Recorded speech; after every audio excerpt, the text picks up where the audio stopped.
Hans, we're in the fall market right now. What trends are you seeing in your area?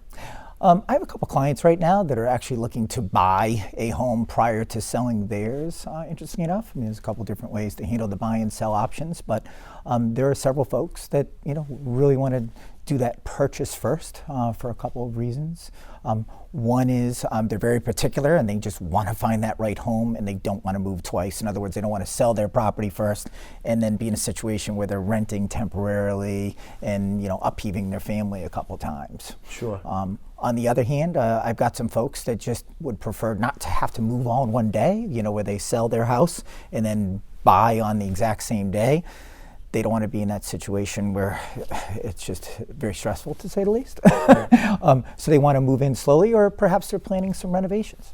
And what's interesting is for a long time, people would come looking for bridge loans, and coming from the residential side, that was almost an extinct loan. It was really tough to find.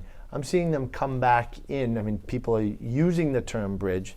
It's really home equity lines that are a little bit more flexible to terms to helping people transition from one house to the next. And it is making that move that much easier for the move-up buyer. Oh, I totally agree. And it's something that, you really need to be prepared for. I tell my clients that are considering that option, number one is get your market evaluation on your property and then look at that lower value. Not because you're going to get it, but it's always better to hope for the best and be prepared for the worst. Secondly, talk to your mortgage person, chat with the options or what the options are, get that pre-approval, and then budget accordingly for potentially having two mortgages at the same time, which can be stressful. But again, if this is what they want to do, this is something they need to be prepared for. Great advice to look at the lower end of that range, right? People only want to think about the high, which is understood, but occasionally it does creep down to the lower end, and you need to be prepared, have that plan B, so worst case scenario, this is what it might look like, not Exactly. Playing off a best case scenario. It's all about budget. It's absolutely all about budget, and you just need to be prepared, as I mentioned. And the bottom line is, be patient. It's all going to happen.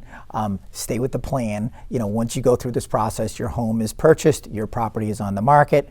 Once you have this budget in mind, where the analysis range is, just stay the course. Stay the course. It will happen. If your property's priced right, it's being marketed accordingly, it will happen. Don't stress over it. And you can sell and buy in the same day. I'm amazed by how many people don't even realize that is a potential option. I mean, it's tough to bring together sometimes, but it happens more often than not. It does, and 9 out of 10 times it actually does happen. But again, some folks are just afraid of that leap of faith where they go ahead, put their house on the market, and then they aren't able to find anything. So, as you said, like everything, have a plan, be prepared, and all should go well. And most importantly, you need your A-team. And if you're in the Waltham market, you can reach out to Hans directly by going to hansbrings.com. We have more tips just like this right here on boston.com.